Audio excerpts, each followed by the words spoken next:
প্রধানমন্ত্রী তারেক রহমানের ভারত সফরের উপযুক্ত পরিবেশ তৈরি করতে দিল্লির প্রতি আহ্বান জানিয়েছে ঢাকা। আজ এক ব্রিফিংয়ে এমনটা জানান পররাষ্ট্র মন্ত্রণালয়ের মুখপাত্র শহীদুল করিম।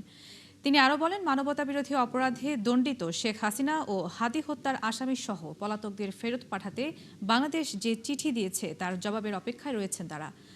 আরও জানাচ্ছেন মোহাইমিনুল খান অপু।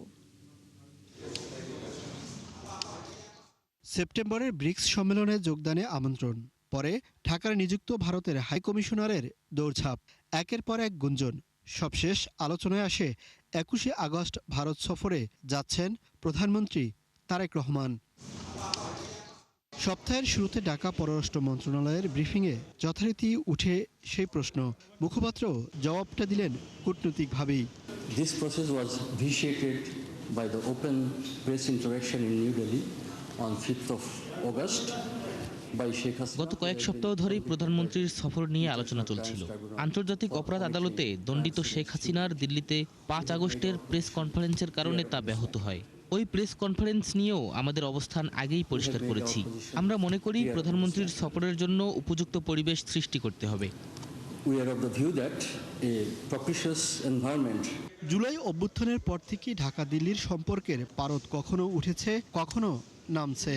আর এর মাঝখানে আছে পলাতক ও মানবতা বিরোধী অপরাধে দণ্ডিত শেখ হাসিনা, সাথে আবার অন্যান্য অপরাধীদের ভারতে পালিয়ে যাওয়া বা আশ্রয় নেওয়ার ঘটনাও রয়েছে। পররাষ্ট্র মন্ত্রণালয়েরও সাফ কথা, এসবের সুরাহা করতে হবে দিল্লিকেই।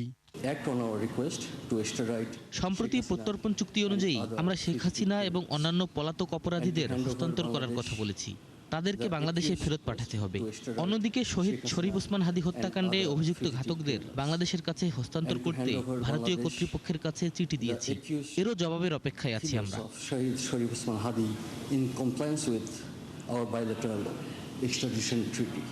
তিনি আরও জানান, ঢাকার কূটনীতির মূল ভিত্তি হচ্ছে বাংলাদেশ ফার্স্ট নীতি।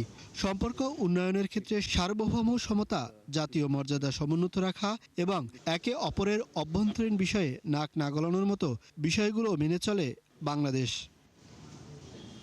মোহাইমিনুল খান অপু, ৭১, ঢাকা।